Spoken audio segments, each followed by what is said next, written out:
Así decidimos.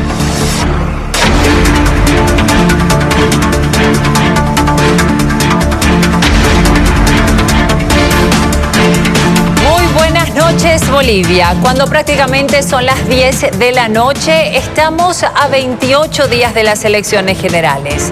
Es tiempo de examinar a los candidatos que aspiran al cargo más alto del país, la presidencia. Hoy estará con nosotros Carlos Mesa, quien postula por Comunidad Ciudadana. Acompáñenos en esta edición especial de Así Decidimos, Entrevistas. He dejado 22 años de periodismo porque estoy convencido de que Bolivia necesita un cambio de la política desde dentro. Ya tiene la experiencia de haber estado tanto como vicepresidente como presidente de Bolivia. Hace ya más de 18 años, Mesa aceptó la invitación de ser protagonista de la política. Fue elegido vicepresidente por el MNR y luego asumió la presidencia en 2002 tras la renuncia de Gonzalo Sánchez de Lozada, en uno de los momentos más críticos de la historia reciente. Pese al paso del tiempo, sigue siendo un líder que es depositario de la confianza de la gente. Hablo de la gente que confía en la recuperación de la democracia. Carlos Mesa busca por segunda vez la presidencia de Bolivia. Político formado en periodismo e historia, el abanderado de Comunidad Ciudadana está otra vez ante una oportunidad de competir por la presidencia. Y entonces estamos en un momento en el que el desafío para todos los bolivianos, y como no para Carlos Mesa, es el de iniciar al menos la construcción de un ciclo estatal distinto. Unos dicen que es un profundo conocedor de Bolivia y otros creen que mira al resto del país desde el centralismo. Y si bien conoce la historia de Bolivia, no conoce Bolivia, ¿no? No conoce las diferentes culturas que conformamos este país, ¿no? Su visión de Bolivia es muy centrada en la visión paceña. Que muestra lo peor que tiene la política boliviana, que es el centralismo. Y él va a tener que captar el sentimiento de las regiones. El problema es que este es un país dividido, profundamente dividido, y al que llega al gobierno no lo dejan gobernar. 17 años después, y también en octubre, hará frente al proyecto político que tuvo el poder por 14 años. Esta noche, responderá a las preguntas de Bolivia en Así Decidimos. Muy buenas noches, candidato, bienvenido. Muy buenas noches, Gabriela. Muchísimas gracias por la invitación. Bueno, comencemos. Yanine Áñez renunció a su postulación a la presidencia. ¿Qué efecto cree que tiene esa decisión política sobre las aspiraciones políticas de Carlos Mesa y Comunidad Ciudadana? Primero, creo que se trata de una decisión correcta. Creo que ella se equivocó al ser candidata a la presidencia. Segundo, creo que su renuncia ha sido una renuncia sin condiciones, en el sentido de dejar a sus electores la posibilidad de escoger al mejor candidato para obtener la presidencia del país. Y en ese contexto nosotros creemos que abre un espacio de proximidad a la unidad, la idea nuestra de la unidad del voto. Es un poco pronto para decir en qué medida puede favorecernos, pero dependerá de nuestra capacidad de convencer a esos votantes de que nuestra propuesta es la mejor para el país. Sin embargo, expertos en estrategia electoral creen que la renuncia de Áñez lo beneficiará a usted con cierto porcentaje de votantes. No tengo la menor duda. Nosotros somos sin duda alguna la candidatura mejor posicionada para derrotar al movimiento al socialismo, al señor Luis Arce Catacora, representante de Evo Morales, y en ese contexto, desde luego, creemos que un votante como el de la presidenta Yanine Áñez, la ex candidata Yanine Áñez, nos va a llegar sin ninguna duda.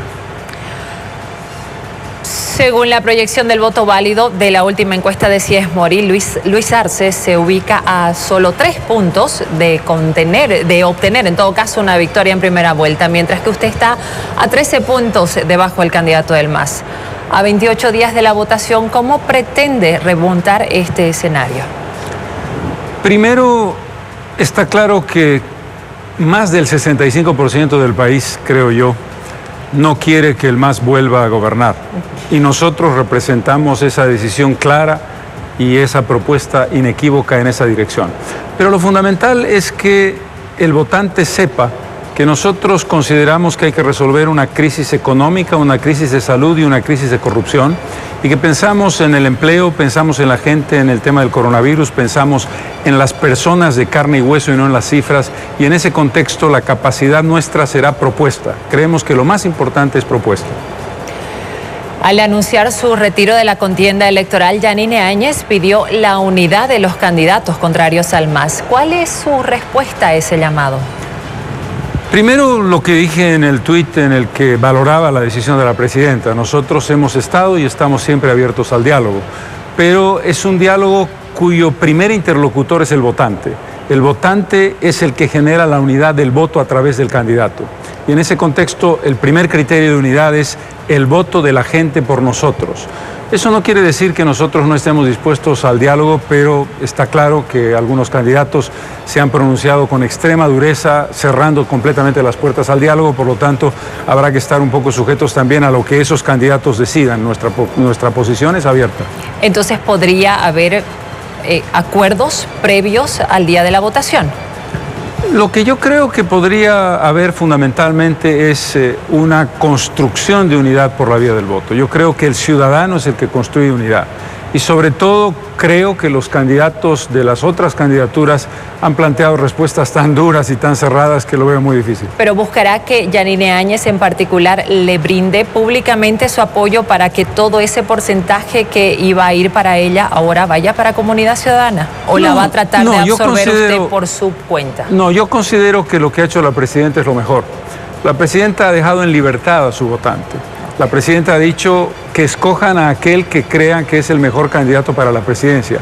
El desafío es para nosotros. Con el respeto que tengo por la presidenta, creo que su decisión ha sido correcta y creo que no se trata ahora de acercarse para decirle, presidenta, deme un espaldarazo, sino nosotros tenemos que conseguir el espaldarazo del voto de la gente. Sobre el mismo tema y profundizando en este problema que sería gobernar sin mayoría en la Asamblea Legislativa, el ministro de Obras Públicas, Iván Arias, le hace el siguiente planteamiento. Carlos, ¿quieres ser gobierno o quieres tener el poder? La encuesta de Unitel demuestran que postulando a la segunda vuelta, tú siendo el segundo, lo que vas a hacer es que el MAS controle todo el Parlamento. Tú puedes ver ahí en el cuadro. Fíjate con los datos que hay ahora, el MAS tranquilamente controla el Senado y el MAS controlaría toda la Cámara de Diputados.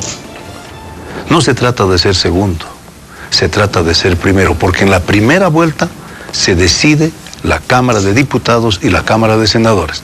¿O quieres ser presa, como hemos sido nosotros, con un parlamento contrario? Lo vivió la UDP, tú sabes, como historiador. ¿Quieres un parlamento que te aprisione, que te chantajee y que te obligue a hacer cosas que no vas a hacer? Por eso, no basta ganar el gobierno, porque podrías ganarlo en segunda vuelta. Se trata de ganar el poder. Y por eso creo yo que estás obligado a buscar a los otros señores que creen en la democracia, que creen en la libertad. Este es mi mensaje y esta es mi pregunta. ¿Quieres ser gobierno o quieres tener el poder democrático? ¿Qué le responde al ministro? Completamente de acuerdo, Iván. Hay que conseguir el gobierno, que quiere decir conseguir el poder. Y eso tiene que ver primero con un elemento clave, buscar la victoria en primera vuelta. Y nosotros vamos a trabajar en esa dirección, la victoria a través del voto popular. Segundo, si eso no fuera posible, nadie que gane en primera vuelta, como tú sabes perfectamente, Iván, por razones evidentes, se obtiene la mayoría absoluta. En consecuencia, si tienes que ir a segunda vuelta, el primero no ha ganado la mayoría absoluta, porque si lo hubiera ganado ya estaría como presidente. En consecuencia, el MAS no va a obtener, salvo que ganara en primera vuelta, cosa que no va a ocurrir, porque el país no quiere que ocurra y porque nosotros somos la mejor candidatura, que eso se produzca. En ese contexto, completamente de acuerdo. Si nosotros no tenemos la posibilidad de una construcción de mayoría parlamentaria, vamos a buscar la construcción de una gobernabilidad a través de una alianza a propósito de principios y a propósito de programa, sea en primera vuelta o sea en segunda vuelta. Pero que llegamos a la presidencia con mayoría en el Congreso, no tengas la menor duda. Ahora es pertinente hablar de la candidatura de Luis Fernando Camacho. Está en pie y se proyecta en ascenso, sobre todo por el apoyo que tiene aquí en Santa Cruz. ¿Para usted es imposible pensar en un acercamiento con el candidato de Creemos? Para mí no es imposible ningún diálogo. Yo respeto la candidatura de Luis Fernando Camacho, creo que es un candidato importante y que va a ser un protagonista importante de la política, pero la posición de Luis Fernando Camacho es muy dura, y muy dura particularmente conmigo. Yo no tengo ningún tipo de prejuicio y creo que es posible establecer una proximidad, pero vuelvo a decir, sobre esa base, sobre la base de la posición que él tiene, creo que la construcción que tenemos que hacer es a través del votante. Lo hicimos el 2019, lo vamos a repetir el 2020. Después, entonces, del 18 de octubre. Primero tenemos que hacer el esfuerzo para conseguir una mayoría sólida y una mayoría que nos permita ganar y, en el contexto del resultado, establecer una estrategia de negociación si esta fuera necesaria. Perfecto. El MAS ya se considera ganador, sin embargo, y en primera vuelta. Tanto así que hace algunos días atrás Evo Morales anunció que regresaría al país por Yaecuiba al día siguiente de la victoria de Luis Arce. ¿Qué opina usted ante esta posibilidad? Primero, que eso no va a ocurrir, así que va a tener que pensar en volver al país por la vía que sea para rendir cuentas de sus actos, que esto es lo más importante. Yo quiero subrayar, Gabriel, algo fundamental. Yo soy el único candidato que, en vez de pensar en si el señor Arce estaba calculando encuestas de manera ilegal o no, le ha abierto un proceso judicial a Evo Morales acusándolo de fraude como autor intelectual del fraude de 2019, de carácter penal y de carácter civil. Eso significa reparación de daños de todo lo que ha perdido el país, 217 millones de bolivianos en la elección. Por lo tanto, si el señor Morales va a volver, tendrá que volver para rendir cuentas de todas las cosas que ha hecho y de muchas otras que todavía no se han investigado y que tienen que investigarse en sus 14 años de gobierno. ¿Qué posición asumirá si llega a ser presidente con relación específicamente a Evo Morales entonces? Primero, investigación. Segundo, un proceso en el que construyamos algo muy importante, Gabriela. No se puede llevar adelante una investigación y un juicio a Evo Morales, a García Linera, a los dirigentes del MAS, con un sistema judicial cooptado, controlado por el masismo, y con un ministerio público cooptado y controlado por el masismo. Y eso significa la remoción de la cúpula del Poder Judicial a partir de un cuestionamiento de fondo de carácter constitucional de la elección del año 2017, que en nuestra opinión fue una elección espuria, porque el 60% fueron votos nulos y blancos, y el 40% votos válidos, y del 40% de votos válidos, 2, 3, 5% de votos por los candidatos que habían sido seleccionados por el MAS, de modo que creemos tener argumentos de fondo para ello. Sin un Poder Judicial independiente no se puede llevar adelante una investigación que es imperativa, y por eso es nuestra primera prioridad el hacerlo. Queda claro entonces que procesará o seguirá con los procesos en contra de Evo Morales, si es que llega a ser gobierno. Con un elemento muy importante: el país tiene que recuperar la idea republicana de separación de poderes. Tú puedes pedir una investigación, el Ministerio Público tiene que llevar adelante la acusación y la justicia tiene que definir culpabilidad o inocencia, y en ese contexto tenemos que recuperar el Estado de Derecho. Pero eso no quiere decir hacernos la miradita a este lado o la miradita a este lado, no. Hay que investigar. Y si hay culpabilidad y nosotros creemos que hay indicios, hablar del fondo indígena, el nivel de corrupción y de despilfarro del MAS es tan gigantesco que no me cabe la menor duda de que se llevará a cabo una investigación sobre esas premisas. Perfecto. En esa misma línea, si usted es presidente, ¿seguirá el juicio contra Luis Arce por el supuesto daño económico en el caso del software de la gestora pública? Yo diría que es uno de los elementos. ¿Cómo se construyó el Palacio de Gobierno detrás del viejo palacio? ¿Cómo se construyó el edificio del Palacio Legislativo? ¿Qué pasó con el Fondo Indígena? En el caso del Fondo Indígena tenemos el escándalo, Gabriela, de que se han entregado cheques a cuentas personales de dirigentes masistas en vez de hacerlo al Fondo Indígena en su conjunto. Por lo tanto, me temo que no va a ser un solo tema. Todas esas denuncias contra Luis Arce Catacora. La responsabilidad de Luis Arce Catacora es muy importante en el caso del Fondo Indígena, porque quien firmaba los cheques tenía que ver con el Ministerio de Economía y Finanzas. Por lo tanto, hay una responsabilidad directa del ministro, pero también habrá que analizar la responsabilidad del gabinete y del propio presidente. ¿Y usted será el denunciante? El presidente pedirá una investigación. El presidente establecerá un equipo de investigación que presente los elementos al Ministerio Público. El Ministerio Público deberá formalizar la acusación y establecer el mecanismo de juicio de responsabilidades. En el caso del presidente, en el caso de los ministros ya no. Eso es un buen punto. Ahora el ministro, si ha cometido un delito, va directamente a un proceso penal regular. Muy bien. Hablemos ahora de estrategia. Hoy se inicia la tercera semana de campaña electoral y no hemos visto a Carlos Mesa tan activo como sus adversarios, por ejemplo. ¿Lo vamos a ver pidiendo el voto en las calles de aquí en adelante o va a mantener ese perfil de los días precedentes? Lo que ocurre, Gabriela, es que yo tengo por costumbre cumplir la ley y el Tribunal Supremo Electoral establece claramente limitaciones. Nosotros hemos estado en Santa Cruz, hemos estado con gente, pero veo a candidatos sin barbijo, vulnerando la norma, haciendo caravanas y haciendo concentraciones que están prohibidas por el Tribunal Supremo Electoral. Por lo tanto, haré la campaña como debe ser, y aquí estoy en Santa Cruz y he estado estos días en Santa Cruz, reunido tanto con gente de comunidad ciudadana como paseando las calles y hablando con la gente, pero la ley es la ley, y este es un elemento clave. Aquí no es un tema de cuán valiente soy, es un tema de cuán capaz soy de cumplir la ley y hacer una campaña en ese contexto. El analista Carlos Valverde ha observado que hasta ahora su campaña se ha limitado a hacer publicaciones en redes sociales. ¿Qué responde? Las cifras que tengo de memoria, grosso modo, para que tengas una idea, no van a ser exactas, pero no están muy separadas de la realidad.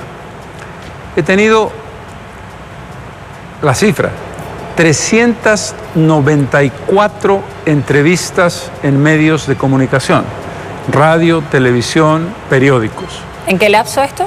En el periodo desde que comenzó la pandemia y específicamente cuando comenzó la cuarentena. Ya. He tenido 79 Zooms con 11,000 personas. He hecho 93 cápsulas en la propuesta de definir nuestra línea de crítica, nuestra línea de propuesta, y hemos hecho 11 propuestas. Una de ellas, por ejemplo, que se entreguen los kits médicos que luego el gobierno de la presidenta Áñez aceptó. Por lo tanto, es muy difícil que tú hagas una campaña en la calle cuando estás en cuarentena, cuando estás encapsulado y cuando tienes limitaciones. Nosotros hemos hecho lo que teníamos que hacer y creo que ha sido una campaña extraordinariamente activa. ¿Y de aquí en adelante cómo será la campaña? Será una campaña presencial, guardando las reglas del Tribunal Supremo Electoral. Y algo muy importante, la campaña la hace Carlos Mesa, la hace Gustavo Pedraza, la hacen las candidatas y candidatos al Senado, candidatas y candidatas a diputados. Las circunscripciones uninominales se están moviendo muy intensamente y en Santa Cruz eso es permanente desde el día en que comenzó la campaña, para mencionar el departamento de Santa Cruz, donde estoy ahora, pero lo es también en todo el país. ¿Cuán importante es Santa Cruz en su campaña? Extraordinariamente importante por varias razones. Primero, porque demográficamente es ahí el primer departamento en población junto con el departamento de La Paz. Políticamente es el departamento más complejo en su composición de voto. En la mayoría de los departamentos hay una votación entre Luis Arce y Carlos Mesa. En el caso de Santa Cruz hay una división en 3 o 4 opciones distintas. En tercer lugar, y fundamental, porque Santa Cruz es el departamento más importante desde el punto de vista económico y porque Santa Cruz es el departamento más variado en su composición étnica y de origen, porque es el departamento cosmopolita de Bolivia. Por lo tanto, es fundamental. No se puede pensar en la campaña sin Santa Cruz. ¿Y va a llegar a los otros centros de votación, a las otras ciudades importantes? ¿Cuál es el cronograma que tiene ahora Carlos Mesa? Es un cronograma muy ajustado que por razones demográficas tendrá preferencia en el eje troncal, pero estaremos en otras ciudades del país, fundamentalmente en capitales de departamento, y trabajando con los equipos de las circunscripciones uninominales en los diferentes puntos del país y en los diferentes niveles de las circunscripciones de Oruro, de Tarija, de Beni, de Pando, etcétera. Perfecto. ¿Cómo piensa ganar esta elección si, según las encuestas, usted solo tiene ventaja en Chuquisaca por el momento, que no es una plaza electoral muy grande?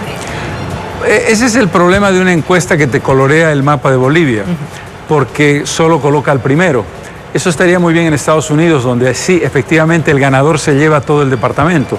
Pero en varios departamentos del occidente estamos muy cerca del primero y la decisión de la presidenta Áñez va a cambiar el escenario político y nosotros estamos en la construcción en Tarija, por supuesto, en Cochabamba estamos muy cerca, en Pando estamos muy cerca. La salida de la presidenta del departamento del Beni nos coloca en una situación muy, muy importante. Por lo tanto, yo creo que el escenario no está pintado con el color del mapa. Sí, de la Cámara de Senadores, sin embargo. En el caso de la Cámara de Senadores no se lleva 4 senadores cada ganador. El ganador puede llevarse 2, puede llevarse 3. Entonces, en la mayor parte de los casos estamos empatados en 2 y 2. Hay muy pocos departamentos, quizás solo uno en el que más pueda tener 3, y en Santa Cruz a discutir quizás con una distribución un poquito más irregular. Pero en el conjunto de los departamentos estamos 2 y 2, o en el caso de Chuquisaca 3 y 1, por lo tanto, y estamos a 4 semanas. Vamos a trabajar para ganar más votos y para construir una elección mucho más fuerte. Perfecto. Muy bien. El candidato a la presidencia por Comunidad Ciudadana, Carlos Mesa, está con nosotros en Así Decidimos, rumbo a las elecciones del 18 de octubre. Hasta aquí ha puesto su visión político-electoral y sus expectativas del proceso a 28 días de la votación. Es momento de ir a la primera pausa. Enseguida volveremos para hablar de la coyuntura económica y también el programa de gobierno de Carlos Mesa. ¿Cómo piensa mejorar los ingresos de los bolivianos? Luego de la pausa, en Así Decidimos.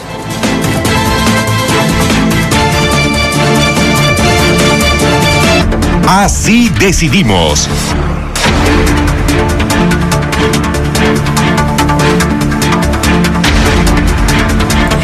Volvemos con Así Decidimos cuando son las 22 horas con prácticamente 24 minutos a nivel nacional. Elecciones generales, estamos con el candidato a la presidencia, Carlos Mesa, de Comunidad Ciudadana.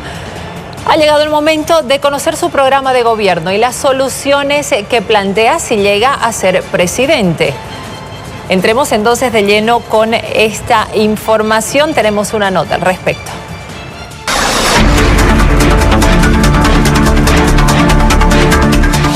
Soluciones para el presente y futuro de Bolivia. Es el nombre del programa de gobierno de Carlos Mesa, actualizado para las elecciones del 18 de octubre con medidas para enfrentar la crisis del coronavirus. La receta es la de todos. La receta es la de todos. El tema es qué diferencia a este Carlos Mesa de los otros. Con el eslogan Primero la gente, el plan se divide en 4 grandes áreas: economía sostenible, transformación social, transformación democrática y régimen tributario. Pese a que el programa intenta concentrar el esfuerzo en la gente, lejos del Estado y lejos de las instituciones, hemos hecho el actor principal de las transformaciones que ofrece, y el núcleo de toda la transformación es el mismo Estado. Para la contención de la crisis por el coronavirus, propone inyectar recursos a la economía equivalentes al 15% del PIB en el primer año de su gobierno, un fuerte estímulo fiscal, crear un Consejo Económico y Social, generar empleo a través de las empresas privadas y fomentar la agricultura, entre otros sectores. ¿De qué manera se ha de vincular el programa de gobierno con esta necesidad concreta e inmediata de reducir el déficit fiscal? Mesa propone medidas sanitarias para seguir enfrentando la pandemia del coronavirus. Dotará al sistema de más personal médico, equipamiento, aumentará la cantidad de pruebas de diagnóstico y gestionará las vacunas. En lo estructural, plantea el cambio de modelo de atención de salud. Todas las vacunas que se facilita para prevenir patologías a la población boliviana son de carácter gratuito. De modo que no me parece una propuesta global plantear un tema puntual. Mesa pretende retomar la autonomía, propone transferir a niveles subnacionales el dominio de determinados impuestos indirectos como parte de un pacto fiscal y la coparticipación departamental de otros tributos. Plantea una ley de pacto fiscal. Carlos Mesa habla de caminar hacia el federalismo. No veo una propuesta de profundización de las autonomías. Si llegan al gobierno, cambiarán el actual sistema de pensiones para mejorar las rentas de los jubilados y ampliarán la cobertura. Pero lo que no encuentro es una definición de qué es lo que pretenden hacer con el Estado. No nos están diciendo cómo se va a desmantelar el aparato de Evo Morales.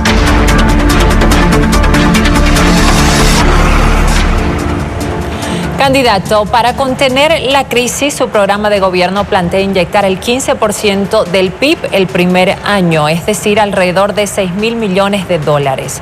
¿De dónde van a provenir esos recursos y cómo van a ser invertidos? Lo importante es establecer que esa cantidad del 15% del Producto Interno Bruto marque una respuesta específica para la gente. Cuando nosotros hablamos de primero la gente, y esto es importante, Gabriela, porque las ciudadanas y los ciudadanos dirán, me hablan de cifras, de porcentajes. Eso tiene que ver fundamentalmente con empleo nuevo, con salvación de empleo existente y con consolidación del empleo que está en riesgo. Y el segundo criterio tiene que ver con un nuevo sistema de salud. ¿De dónde viene esa inyección? Tú tienes que garantizar el mantenimiento de los gastos corrientes del Estado, que lo vamos a lograr a través de la recaudación habitual, vía impuestos nacionales, la formalización de la economía, el establecimiento de exportaciones adecuadas y el pago de impuestos de las empresas exportadoras. Pero la inyección económica viene por la vía del financiamiento multilateral y bilateral. Ese financiamiento tiene que ver con qué capacidad tienes de endeudamiento del país.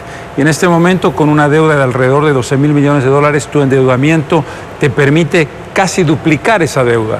No es la idea. La idea es trabajar sobre 6.000 millones de dólares que tienen que ir una parte en libre disponibilidad para inyectar hacia la demanda, lo que tiene que ver, por ejemplo, con el pago a proveedores del Estado, y otra parte de créditos a micro, pequeñas, medianas y grandes empresas en una prioridad básica: generación de empleo y productividad de productos de consumo inmediato. Pero estos créditos deberán ser aprobados por una asamblea que probablemente la tenga en contra. ¿Qué hacer en esa circunstancia? Este es un punto crítico y muy claro. El triunfo electoral, el primer punto, si vamos a primera vuelta y ganamos en primera vuelta, tenemos mayoría absoluta en el Congreso. Si eso no ocurre y vas a segunda vuelta, sería una irresponsabilidad inaceptable el pretender llegar al gobierno sin mayoría parlamentaria. Tienes que construir mayoría parlamentaria con los votos que has conseguido en la primera vuelta y construir una alianza política de gobernabilidad de largo plazo con aquellas fuerzas democráticas contrarias al movimiento al socialismo que crean que hay que derrotar al movimiento al socialismo para establecer esto. Es decir, la respuesta es muy clara, tú tienes toda la razón. Si no tienes mayoría en el Congreso, tienes que construirla, porque si no la construyes vas a vivir el gobierno dual que ha vivido la presidenta Áñez, y ya hemos vivido la experiencia como para no repetirla. Usted acaba de hablar de informalidad también. Sostiene que el 80% de la población económicamente activa de Bolivia es informal y que eso es producto del modelo económico del MAS. ¿Cómo piensa reducir la cifra de informalidad y en qué porcentaje en estos 5 años de gobierno que tendría? Primero, la cifra es un poquito menos dramática, es muy dramática, pero es 70%, no 80%. Igual, es terrible. El criterio básico es: ¿qué camino sigues? ¿Sigues el camino del palo o el camino de la zanahoria? El camino del palo no tiene sentido. Y el palo lo ha dado el gobierno porque la pregunta, Gabriela, es: ¿por qué razón tú te harías formal? Si tú pudieras decir, me libero del NIT, si tuvieras NIT, dirías, por favor, libérenme del NIT, que eso es una cadena en el cuello. Lo que tú tienes que lograr primero es: fuera trámites, fuera burocracia, facilita el ingreso a la formalidad, establece un sistema de impuestos que no te extorsiones, y de cada 100 bolivianos que pagas, 60 son multas, intereses y penalidades, y 40 bolivianos lo que realmente debías pagar. El Estado te está robando 60 bolivianos. Y eso tiene que ver con un sistema extorsivo que te coloca metas imposibles y que te coloca funcionarios que van a la corrupción directamente. Entonces, si tú eliminas esos aspectos, tú generas un gobierno en línea, un gobierno transparente, un gobierno a través del cual tú puedes ir digitalmente, estás reduciendo los elementos de traba. El segundo aspecto es la formalidad a través de la universalización de la factura. Si tu factura no sirve para nada, tanto si la das como si la compras, no vas a pedir una factura. ¿Por qué? Porque no vas a tener crédito fiscal o porque no eres asalariado y porque no la necesitas. Si tú le dices al asalariado, al ciudadano común, vas al Barrio Lindo o vas a la Justus o vas a la cancha y pides una factura, ¿por qué?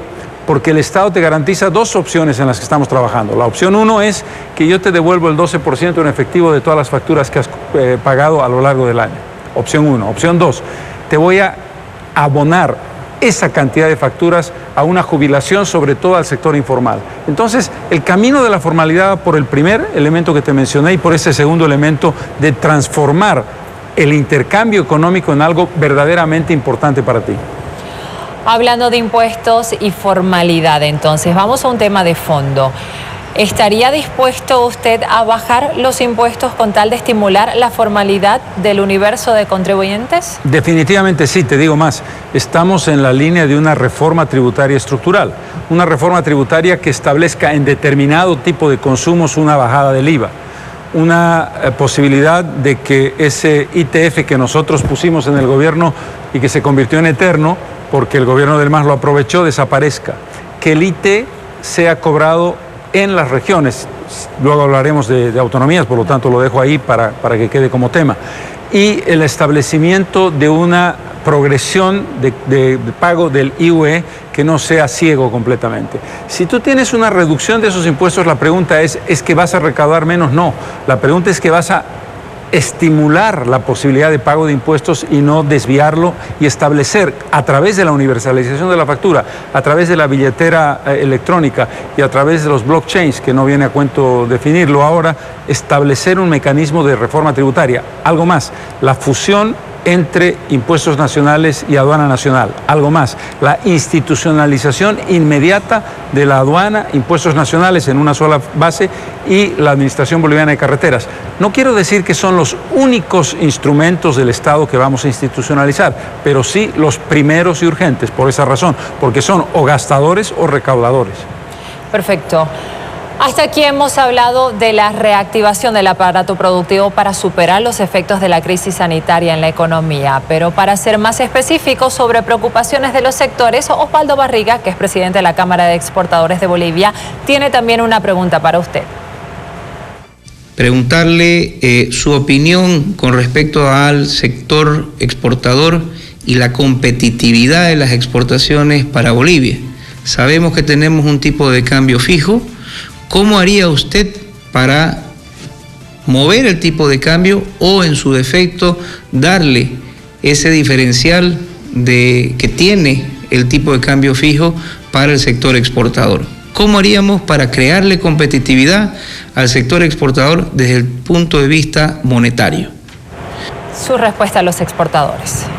La respuesta tiene que ir muy claramente, y yo creo que usted la entiende perfectamente, no tiene ningún tipo de actitud negativa para la exportación, sino que tiene que ver con el hecho de que no hay posibilidad alguna, en función de la estabilidad económica, política y social, y sobre todo de la estabilidad financiera, de llevar adelante una devaluación monetaria y un cambio del signo monetario. Por lo tanto, no va por ahí el camino.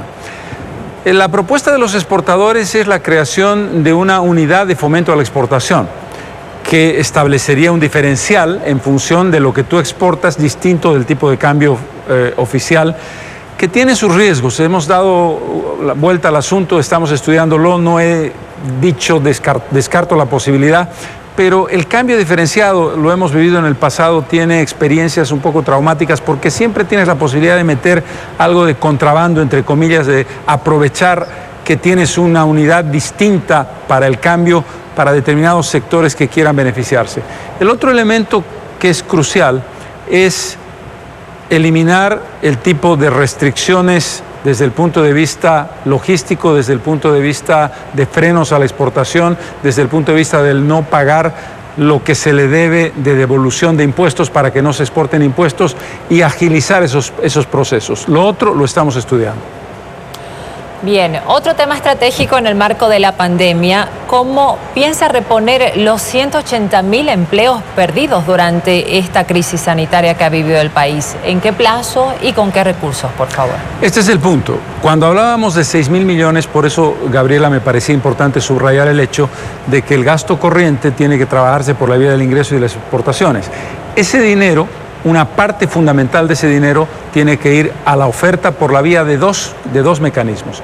El sistema de intermediación financiero, digamos, tú tienes que establecer un tipo de inversión de crédito directo a la micro, pequeña y mediana empresa, con garantías, con plazos y con intereses adecuados. Y el sistema financiero te va a decir: no me cargues a mí el peso de tener que tomar la decisión. Eso implica un fondo de garantía del Estado para respaldar eso, para que tú, que eres una microempresa y no tienes la capacidad de dar la garantía que el banco te pide, sabes que el Estado te va a respaldar. Ese es un concepto muy importante. El otro concepto importante tiene que ver con los créditos específicos, por ejemplo, en mantenimiento de carreteras, que son altamente intensivos en mano de obra. Por lo tanto, tú tienes que generar el empleo a través de inversión pública orientada a aquellas actividades altamente generadoras de empleo en el sector de construcción y en el sector de vivienda social, por ejemplo. ¿Se ha puesto plazos para reponer estos empleos? Es muy difícil establecerlo, pero debería ser un proceso que se recupere en el primer año, porque estamos hablando de una inyección muy importante.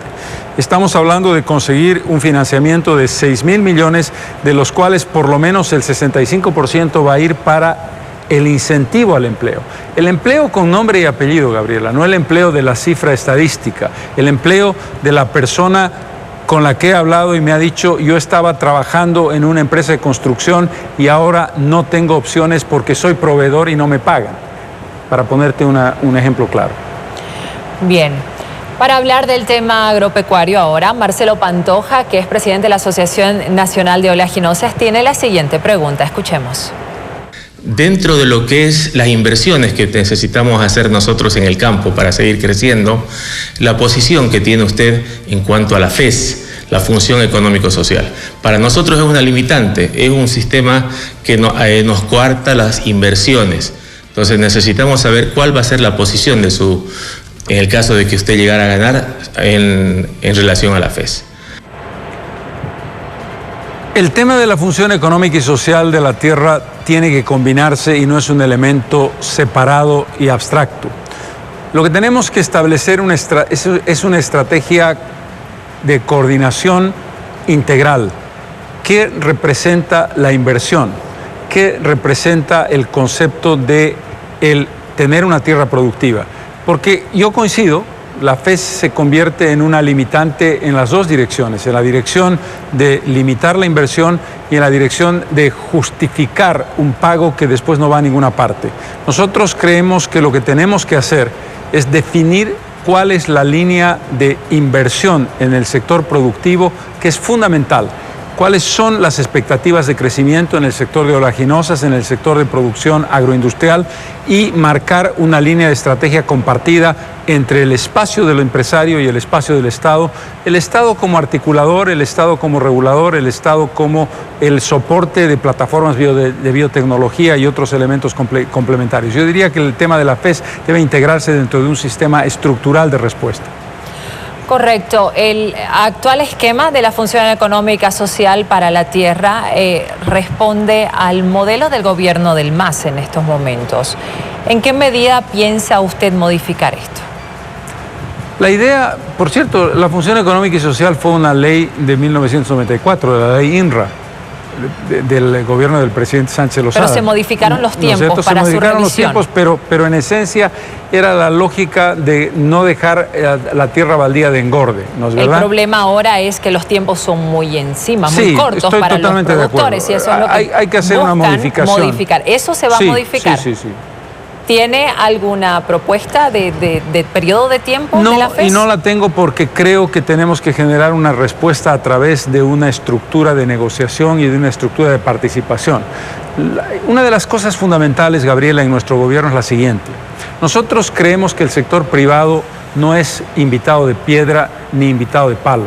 El sector privado es protagonista, hay que darle facilidades de inversión, hay que darle espacios de participación y hay que escucharlo. ¿Cuáles son las propuestas? Yo no quiero entrar en estos temas que son tan sensibles.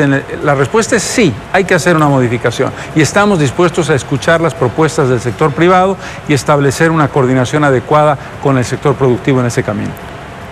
Perfecto. Usted compromete para el sector agropecuario también una ley que ponga al país al día con la biotecnología y pretende crear un instituto de alto nivel que investigue este tema.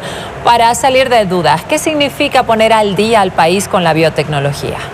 Significa reconocer que la producción, sobre todo de grandes extensiones y de grandes niveles de producción, soya, caña, trigo, maíz, tienen que establecer respuestas de rentabilidad, respuestas de eficiencia, respuestas de productividad. Y por lo tanto la biotecnología es un elemento y es un instrumento necesario. Dentro del marco del cumplimiento de la ley y dentro de una diferenciación entre soya y maíz, para poner un ejemplo. En el caso del maíz, nosotros creemos que hay que preservar la riqueza genética originaria del maíz boliviano. En el caso del trigo, creemos que no parece lo más sensato ser el país pionero en el trigo transgénico cuando ya hay países que tienen la tecnología y no lo están haciendo. Pero entender a la vez, el caso de la soya es muy claro, y nosotros, nuestro gobierno, en el año 2005 autorizó la soya transgénica porque entendemos que los productores más importantes del mundo, Estados Unidos, Brasil, Paraguay y Argentina, producen soya transgénica. Es un contrasentido decir, no, nosotros vamos a ir a la soya orgánica porque no es competitiva. Pero algo muy importante, ¿por qué la biotecnología es fundamental? Porque nos va a facilitar la posibilidad del crecimiento vertical de productividad que sea razonable en el equilibrio entre crecimiento de frontera agrícola y vocación forestal de una gran parte de nuestro territorio. Para que quede claro, solamente para ciertos cultivos, pero para consumo humano. Para consumo humano, por supuesto que sí, porque la soya es para consumo tanto humano como animal, dependiendo cada uno de los casos. Pero algo fundamental, para eso hay un instituto de investigación específica que te va a decir en un tiempo razonable, estos son los resultados de la investigación, estos son los ensayos genéticos que hemos hecho, este es el mejoramiento de semilla de aplicación para determinado terreno, para otro que no, y no marcar y decir a través de un decreto esto es automático y en los próximos 6 meses se pone en ejecución. Hay que hacerlo de una manera sensata y a través de lo que marca la Constitución. La Constitución dice que tiene que ser una ley la que defina el tema de la biotecnología y el tema de los transgénicos. Bien, otro tema estratégico de la economía nacional en estos momentos es el de las empresas estatales. Usted afirma que se deben despolitizar la gestión de todas. Para ser concretos, entonces, ¿cómo va a encarar este tema, sabiendo que el Estado cuenta ahora con 76 en total y que más de la mitad son deficitarias? Primer punto y muy importante, 0 nacionalizaciones de aquí en adelante. Segundo punto y muy importante, incentivo a la inversión privada que tiene que jugar un rol protagónico tanto nacional como internacional.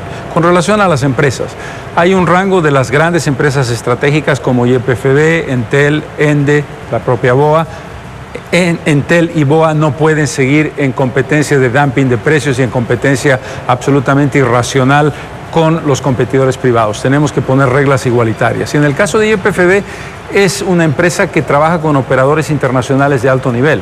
Y lo que no podemos hacer, primero, es politización, partido político, falta de currículum y un uso atrabiliario de recursos del Banco Central de Bolivia. Las grandes empresas estatales han desfondado al Banco Central de Bolivia con una irresponsabilidad. Eso no va a volver a ocurrir. Eso no tiene por qué pasar. No puedo gastar $1.000 millones, casi $1.000 millones en una planta de urea mal ubicada, que no tiene conexión de ferrocarril adecuada, que no tiene mercados y que no funciona. Eso significa racionalización. En el tema del petróleo hay que establecer una lógica de exploración en gas y en líquidos. En líquidos hemos cometido un grave error. La ley que tenemos es una ley equivocada en términos de impuestos porque no incentiva lo que es la exploración de líquidos, que es nuestra mayor deficiencia y lo que nos hace mayores dependientes de importación, por ejemplo. ¿Pero qué va a pasar actualmente con estas empresas que están ya? No, las empresas estratégicas que están funcionando, las que he mencionado, tienen que ser sostenidas a través de una acción de eficiencia, a través de una acción de inversión adecuada, a través de una burocracia eliminada y a través de un sistema eficiente de resultados y de respuestas. ¿Esto incluye a las deficitarias o a las mal ubicadas, como usted lo mencionaba? Las estratégicas no se van a privatizar. Las otras empresas hay que hacer una auditoría específica en cada uno de los casos y hacer una evaluación de su desarrollo. Es muy difícil establecer en este momento de manera, digamos, de memoria.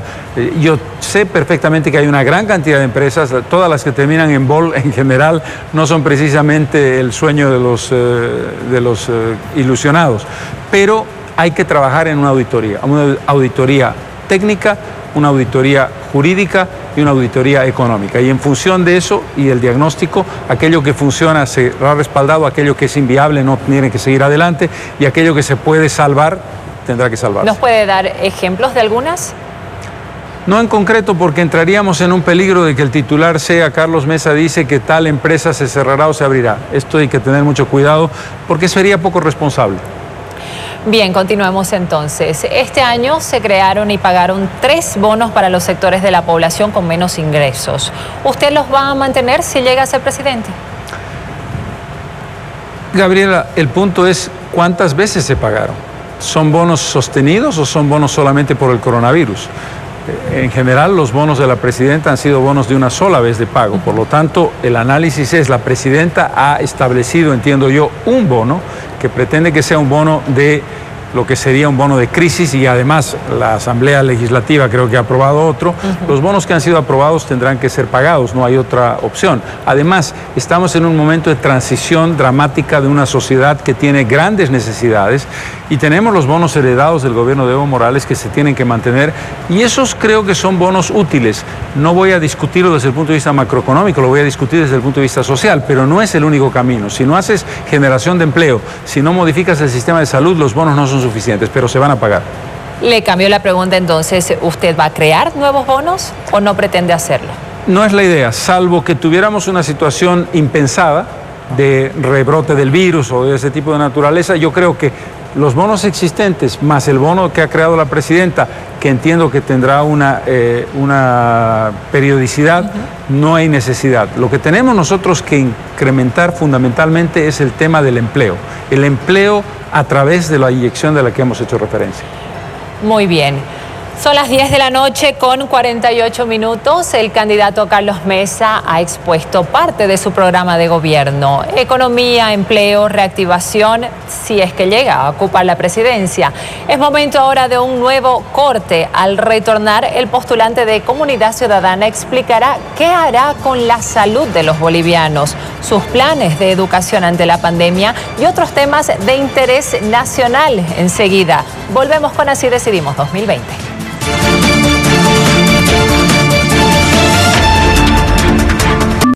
Así decidimos. Elecciones presidenciales.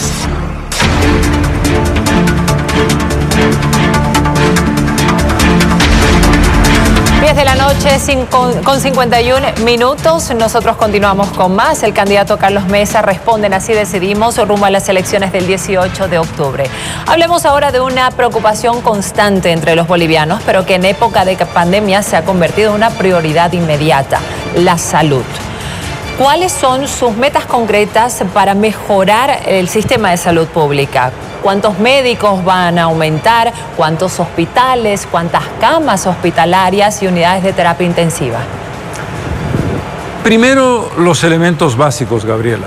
Los elementos básicos tienen que ver con un mayor número de médicos y mayor equipamiento. Tiene que ver con un tratamiento adecuado, porque la pandemia no se va. Y hasta que no tengamos vacuna no hay una respuesta clara, y tenemos que tenerla en el contexto del tratamiento. Laboratorios y pruebas adecuadas. Y el tema de la vacuna, el doctor Cuentas al comenzar la presentación decía, pero si van a ser gratuitas, ojalá fuera tan simple. Hemos estado hablando con personeros de la Organización Panamericana de la Salud y de la Organización Mundial de la Salud que te dicen, en principio, estás hablando de 4 o 5 mil millones de vacunas. La cola de países que no alcanzan a los 7.500 millones de personas. La mayoría de los países va a ser cola. La garantía es entre el 20 y el 30% por país en principio.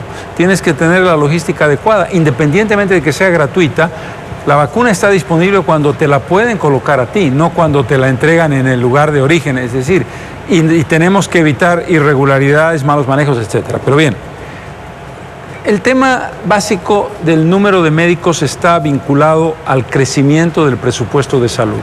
La presidenta ha mencionado, y era el famoso objetivo correcto del padre Mateo, del 10% del Producto Interno Bruto en salud.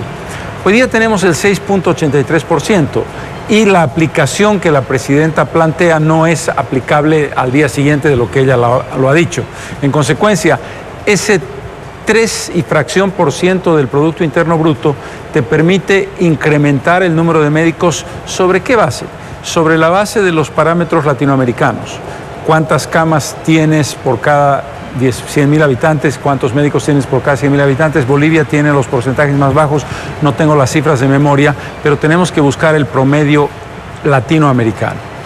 Pero ¿dónde está el punto clave? ¿Qué es lo que nosotros vamos a hacer fundamentalmente? Primero, la digitalización del registro de cada paciente y la digitalización de la ficha médica que tiene que entregarse a cada persona para que no vayas a hacer la doble tarea de pedir la ficha y después tener que ir a la consulta. El segundo criterio fundamental, la discusión es tercer nivel, segundo nivel o atención primaria. Obviamente hay infraestructuras, el Hospital Oncológico de Santa Cruz es un ejemplo de ello, que hay que modificar y que cambiar totalmente. Es decir, una parte del presupuesto tienes que dedicarla a segundo y tercer nivel, pero lo fundamental es gestión de salud en atención primaria. El 70% de los casos que se atienden en los centros primarios se derivan mal y te generan un cuello de botella en segundo y tercer nivel. Si tú resuelves esos casos, vas a evitar un gasto innecesario y vas a evitar una burocracia innecesaria. Pero esa es competencia municipal. Ahí vamos. Para eso necesitas la eficiencia en el equipo de primer nivel. Y tú acabas de dar en el clavo de la pregunta. Mientras tengamos un sistema de salud hipercentralizado, con unos sedes que no son articuladores ni coordinadores entre gobernación, gobierno central, gobernación y municipio, no hay un vínculo adecuado entre el sistema municipal y el sistema central. Tú tienes que definir exactamente qué es lo que tiene que hacer cada quien. El caso de algunas gobernaciones, el caso de Santa Cruz, por ejemplo, ha establecido que haya ítems de salud que da la gobernación de Santa Cruz, pero la de Oruro no lo puede hacer porque no tiene los recursos y entonces tienes que definir la lógica de darle potestad y definición de descentralización de presupuesto. El 10% no es la palabra mágica, no es el porcentaje mágico, es cómo distribuyes ese 10% adecuadamente en los tres niveles para que tú le pidas a alguien que haga algo y le des los recursos para hacerlo.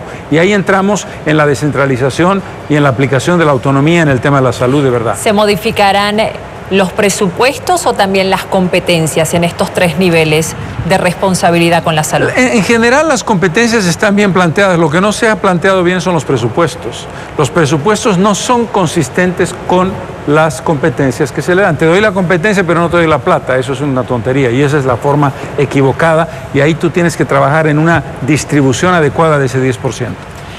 Sin embargo, el sector salud y la población quiere certidumbre en estos momentos. Bolivia necesita 27.500 médicos asalariados para el sistema público. ¿Usted podría, en sus 5 años de gobierno, si llega a ser presidente, comprometerse a cumplir con estas cifras? En los 5 años de gobierno, la respuesta es sí, dependiendo del comportamiento de lo que signifique la inyección económica inicial para la generación de empleos que tiene que ver con el tema de salud. Nosotros tenemos que trabajar en un presupuesto de alrededor de 22 o 23 mil millones en los 5 años de gobierno y en esa línea de comportamiento, si estamos en la lógica del plan que tenemos, creemos que podemos hacer en los 5 años por lo menos un 80% de esa consecución.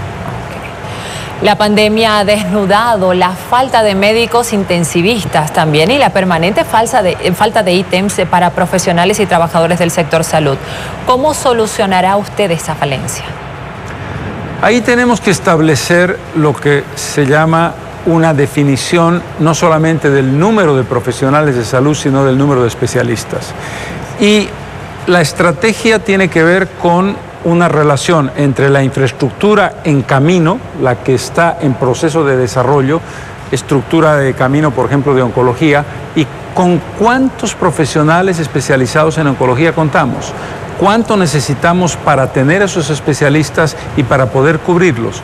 Y allí vamos a tener que hacer un trabajo de orientación en el ámbito académico y de establecimiento de muchos profesionales que son bolivianos, que están fuera de Bolivia, para traerlos a Bolivia, lo cual significa seguridad, lo cual significa un salario adecuado y lo cual significa un reconocimiento de lo que es la capacidad de un especialista. Porque hay techos en los salarios. Definitivamente, hoy por hoy. Ese es un problema y esa es una línea que los médicos te plantean con mucha razón.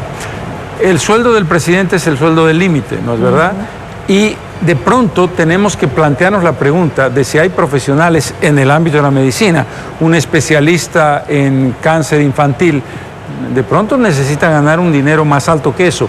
Ese es otro tema. ¿Cuál es el punto límite? Porque además es curioso, en el Banco Central, las autoridades del Banco Central ganan más que el presidente, pero en el sistema de salud no lo puedes hacer. hay que establecer una racionalidad del límite máximo de salario y el establecimiento del público, del ciudadano común, que diga, ¿por qué ese médico gana tanto? Porque te está salvando la vida, porque ha tenido 14 años de especialización. Si tú logras una relación correcta en esa dirección, se puede ir progresivamente por el buen camino. Bien, el país necesita hospitales con especialidad también. ¿Cuántos tiene previsto usted construir si llega al gobierno? ¿En qué áreas y dónde? Básicamente tenemos que establecer centros en los que tengamos gastroenterología, cardiología y oncología. En oncología hay 4 centros que están en construcción. Yo creo que el caso de Santa Cruz requiere de una reevaluación completa, casi te diría una infraestructura completamente nueva. No voy a entrar en el detalle del conjunto de los hospitales, pero son las especialidades que tienen mayor requerimiento, además de los clásicos que tienen que ver con maternología y que tienen que ver, y esto es lo más importante, con los hospitales de referencia.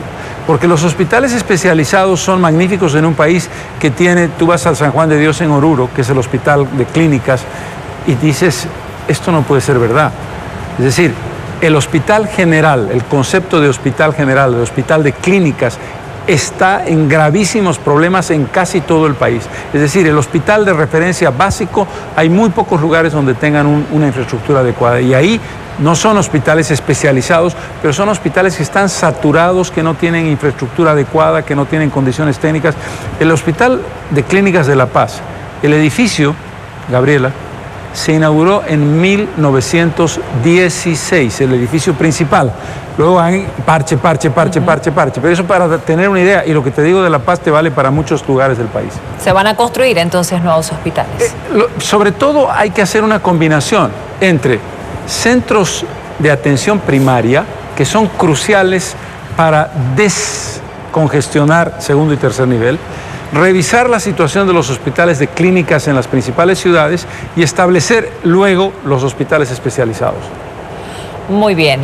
Hablemos ahora de la educación. En un año marcado por la pandemia del coronavirus que obligó la suspensión del año escolar, Asociación de Padres de Familia están consultando qué cambios va a realizar para actualizar la educación en el país. Escuchemos la pregunta de Marcel Solís, que es dirigente de las juntas escolares. Señor Carlos Mesa, candidato a presidente del Estado Plurinacional, ¿qué hará usted con la ley Avelino Ciñani 070 y Elizardo Pérez?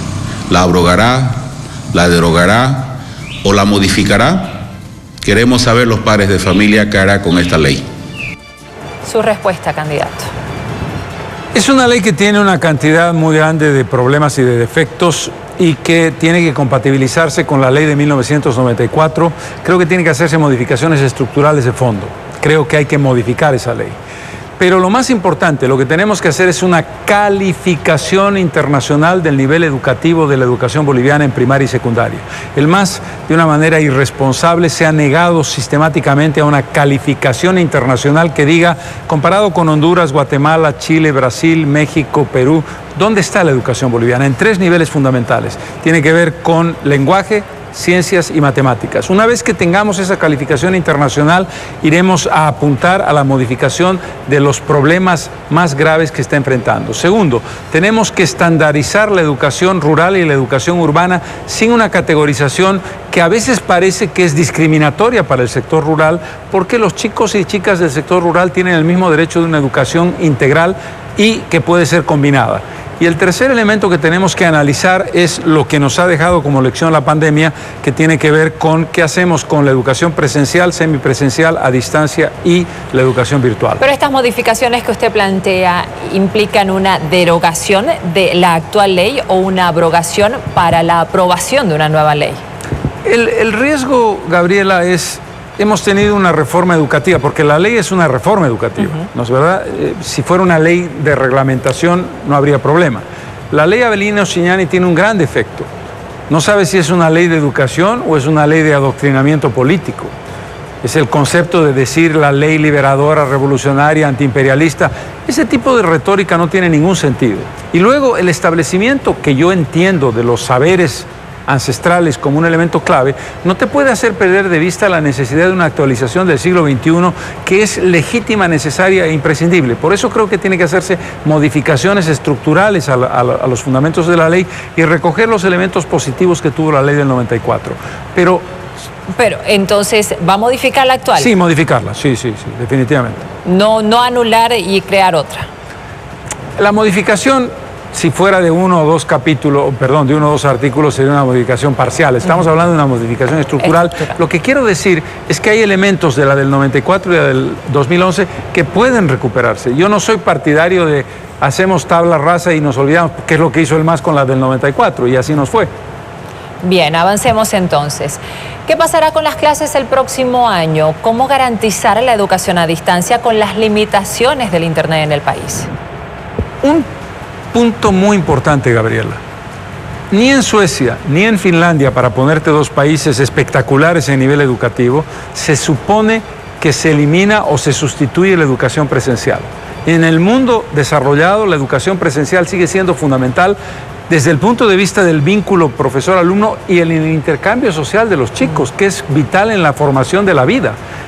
Ahora bien, ahí lo que tenemos que preguntarnos es, en la hipótesis de que continúe la pandemia y de que tengamos necesidad de distanciamiento, de pronto vas a tener que alternar horarios, vas a tener que establecer que una clase donde van 40 chicos o 30 chicos tienen que ir 15 lunes, miércoles y viernes y 15 martes, jueves y sábado, y tienes que aplicar la educación virtual. La educación virtual llegó para quedarse no porque sustituya a la educación presencial, sino porque es un instrumento extraordinario o alternativo o complementario. Y para eso tienes que lograr, uno, que Entel cumpla un rol distinto en términos de diferenciación del consumo de megas en términos de entretenimiento y educación. Hoy día puedes hacer esa diferenciación. Segundo, el satélite Tupac Katari está ahí y tiene una pisada, como se llama popularmente, es decir, cubre el espacio del total de nuestro territorio.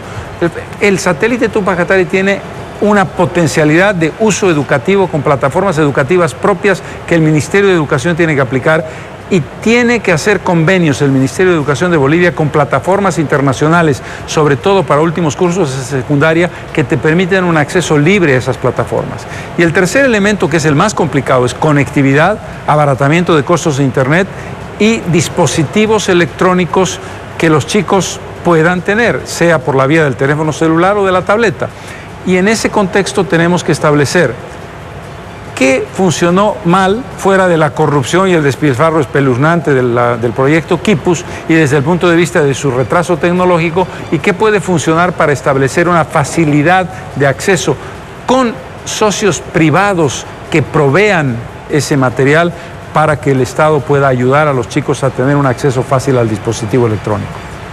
Muy bien, avanzamos entonces. Hablamos ahora de justicia, una aspiración permanente en una sociedad que pretende la igualdad.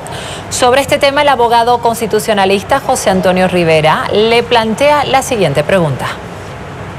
Tomando en cuenta que una de las principales causas de la crisis del sistema judicial es el debilitamiento de la independencia judicial, ¿qué medidas impulsará desde el gobierno para enfrentar este problema, restablecer plenamente la independencia de los jueces y magistrados para garantizar una justicia pronta, oportuna e imparcial para los bolivianos y bolivianas?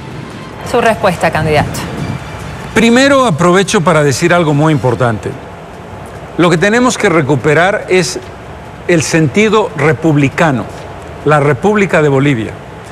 Y ustedes me preguntarán, ¿eso quiere decir no al Estado plurinacional? Afortunadamente, el artículo 12 de la Constitución nos dice que la República de Bolivia textualmente se organiza a través del poder órgano, en este caso judicial, el órgano ejecutivo, el órgano legislativo y el órgano electoral. Lo que tenemos que hacer es separación de poderes radical. Esta pregunta que muchas veces le hacen a uno, ¿usted va a juzgar a Evo Morales? No, yo voy a ser presidente de Bolivia. No me toca juzgar a Evo Morales, me toca abrir una investigación, pero quien tiene que juzgarlo con instrumentos de independencia es el Poder Judicial. Lo decíamos al principio, Gabriela, es fundamental cambiar la cabeza del Poder Judicial, establecer una independencia nítida entre el Poder Judicial y el Poder Ejecutivo. El tema es cómo. La respuesta. Nosotros creemos que la elección por voto popular del 2017 fue espuria y fue nula de pleno derecho. ¿Por qué? Porque el 40% de los votos fueron nulos, el 20% de los votos fueron blancos, es decir, el 60% de los votos le dijeron al organizador de esa contienda que no creíamos en ese sistema electoral. Y adicionalmente está probado que los 2/3 del MAS hicieron una preselección totalmente espuria de los candidatos, totalmente amañada, que nos dio como resultado un sistema judicial militante partidario, vinculado a la corrupción y con poca condición de capacidad profesional. Si nosotros logramos demostrar eso y hacemos un acuerdo político en esa dirección, vamos a un proceso electoral en el que entreguemos la selección, y eso no es nada anticonstitucional, la preselección de los candidatos a un grupo de notables que la Asamblea Legislativa les encarga esa tarea. Una nueva elección judicial entonces. Primero, la eliminación automática por razones constitucionales de quienes están en ese cargo.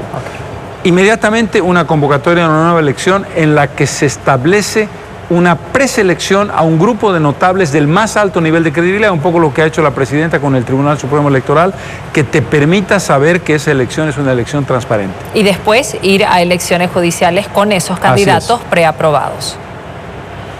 Bien. Continuamos entonces, porque en Bolivia el 85% de los detenidos preventivos no tiene sentencia en estos momentos. ¿Cómo va a resolver usted la retardación de justicia tomando en cuenta que faltan operadores y juzgados también en el país? Primero, cambiar la lógica, que es muy importante. Es decir, en Bolivia se parte de la premisa de que la prisión preventiva es el primer paso. No, la prisión preventiva es el último paso. La prisión preventiva es que yo te juzgo a ti en prisión porque creo que puedes obstruir la justicia o porque puedes escaparte del país o porque tienes unos recursos desmesurados que te hacen pensar que esas condiciones no se cumplen. Lo primero es prisión preventiva y después hablamos. Ese es un mecanismo totalmente equivocado, salvo por supuesto si estás hablando de una violación o de un feminicidio. Por supuesto, estamos hablando de casos en los que hay corrupción o lo que fuera, en que tú puedas defenderte en libertad. Segundo, el presupuesto de el presupuesto de justicia es extremadamente bajo. Está por debajo del 1% del presupuesto general de la nación. Con ese presupuesto tú no puedes incrementar el número de juzgados, el número de establecimientos. Y el otro elemento que nosotros creemos que es muy importante es la construcción y creación de juzgados de paz. ¿Qué quiere decir eso de conciliación? El sistema boliviano cualquier boliviano que tiene un problema cree que tiene que ir al sistema penal. Y la mayor parte, el 80% de los pleitos entre partes se pueden resolver por la vía de la conciliación. Pero para eso tienes que construir juzgados de paz en sectores de los municipios fundamentalmente. Habla usted de un 1% de presupuesto actualmente que no sería menos suficiente. Del 1%, ok, sí. ¿Cuánto propone usted? ¿A cuánto incrementaría ese presupuesto? La respuesta no es fácil, Gabriela, por la situación de grave crisis en la que estamos. Yo pensaría que por lo mínimo tienes que triplicar ese presupuesto. Esa es la propuesta. Tengo que trabajarla en el ámbito macroeconómico y en función de las condiciones que el país está. Hay que incrementarlo, no sé si triplicar, pero por lo menos vamos a hacer un incremento significativo. Significativo para definir la orientación adecuada de dónde tenemos que atacar en términos de presupuesto para ítems. ¿Esa sería la solución a la retardación de justicia? Esa sería una parte de la solución. Otra parte de la solución tiene que ver con el cambio del comportamiento al que estamos haciendo referencia y otra parte tiene que ver con la digitalización. La digitalización es una respuesta mucho más eficiente y mucho más barata que cualquier otra. Si tú tienes los mecanismos que te permiten tener una información adecuada, tener un tratamiento ordenado de los procesos y tener los mecanismos de lo que llamaríamos justicia express, lo que tú puedes llamar un juicio abreviado, y impulsar a la gente a ir a los juicios abreviados, donde tú puedes declararte culpable porque sabes que en el resultado vas a tener una sentencia que puede tener un nivel de cárcel incluso mucho menor que el que tendrías en condiciones normales. creo que el paquete en su conjunto, que tiene que ver con presupuesto, con digitalización, con cambio de actitud sobre la prisión preventiva y con digitalización, estamos en un cambio importante. ¿Y esto resolvería el problema de hacinamiento en las cárceles del país también? ¿O se tienen que construir nuevas cárceles? Se tiene que construir nuevas cárceles y se tiene que establecer qué porcentaje de los presos está vinculado a qué tipo de delito y en qué medida esos delitos están convertidos en un elemento clave. El tema del narcotráfico, lo que llamamos popularmente una mula, no es verdad, tiene de pronto 2, 5, 7, 8 años, gente que por razones de su pobreza estructural no puede ni siquiera entrar en el sistema, que ese es el otro tema. El otro tema es procesos gratuitos y procesos en los que verdaderamente la justicia te está proveyendo, el Estado te está proveyendo de un defensor de oficio al que tú le estás pagando como Estado, que ese es el otro tema.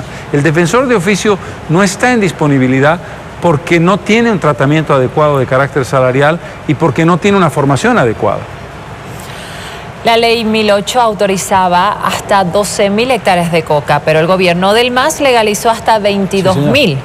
Con la ley 906. ¿Está dispuesto usted a cambiar la norma que autorizó el incremento de los cultivos de hoja de coca, sabiendo que en el Chaparé y en el norte de La Paz hay producción ilegal? Sí, pero de la siguiente manera. Lo primero que tenemos que hacer, inmediatamente lleguemos al gobierno, es la cuantificación de lo que necesita el país para el consumo de coca legal. En un trabajo conjunto con productores, Naciones Unidas, Unión Europea y los gobiernos que tienen que ver, en este caso, el gobierno de Brasil. ¿No es verdad? Un estudio actualmente dice 14.000 hectáreas. Pero es un estudio que tiene que homologarse. Es un estudio que tiene que homologarse. Yo coincido, Gabriela, a grosso modo no se necesita ser demasiado lince para ello, que las 22.000 hectáreas están por demás. Pero tenemos primero que establecer esa línea. Segundo, la definición de cuál va a ser nuestra política en la lucha contra las drogas, que tiene que trabajarse entre países productores, Colombia, Perú y Bolivia, y fundamentalmente con Brasil y Argentina. Y con Brasil por una razón básica, no solamente por la gigantesca frontera por donde fluye nuestra cocaína, sino porque Brasil es el segundo consumidor mundial de cocaína. Segundo consumidor mundial de cocaína. No solamente hay tránsito de la cocaína hacia Europa, sino que hay un consumo muy importante allí. Entonces, la lógica no es una solución boliviana exclusivamente. Suponer que Bolivia tiene una política de Estado de lucha contra la droga y contra la coca en función de sus propias iniciativas es insuficiente. Bien, candidato. Le queremos agradecer mucho por esta entrevista. Carlos Mesa, postulante a la presidencia de Bolivia, estuvo con nosotros y queremos darle un minuto para que usted pueda dirigirse a todo el país. Muchas gracias, Gabriela. Estoy pensando si voy a utilizar la palabra tú o la palabra vos. Permítame decirte vos que me estás mirando. Vos que me estás mirando y tienes un problema de desempleo, que quieres una salud que funcione, que crees que la educación está en condiciones inadecuadas. Nuestro compromiso es la frase primero la gente para que yo, si soy presidente, cuando mire las cifras, te mire a vos. No mire el 33% de desempleo o 180.000 personas. No, tú tienes nombre y apellido, vos tienes nombre y apellido. Vos eres una madre joven que tiene un hijo que no ha podido encontrar un espacio de trabajo. Tú misma has perdido tu trabajo en una empresa privada que no tiene la posibilidad de darte un salario. Tú que tienes, o vos que tienes el primer trabajo y lo requieres, nuestro compromiso es pensar en quien necesita, pensar en tu rostro con el que he hablado a través del Zoom, con el que hemos estado conversando, para darte respuestas a ti, no para dar una respuesta ciega de cifras frías. Sentir, porque siento profundamente que vamos a enfrentar un desafío gigantesco, pero ese gigantesco desafío lo vamos a enfrentar juntos. Vamos a estar ustedes y nosotros trabajando por un mejor país, y ese es nuestro compromiso más importante, el pensar en un rostro, en el tuyo. Muchas gracias, candidato. A 28 días de las elecciones generales hemos escuchado a Carlos Mesa, su estrategia para intentar llegar por segunda vez el sillón presidencial. Ha respondido a las preguntas sobre los puntos más sobresalientes de su programa de gobierno y también ha revelado sus expectativas electorales. A usted que ha seguido Así Decidimos en los 9 departamentos del país, muchísimas gracias por su compañía esta noche. Esté atento a los avances de Unitel porque hay mucho más en los próximos días de cara a la contienda electoral que se viene este próximo 18 de octubre. Que tenga muy buenas noches. Permiso.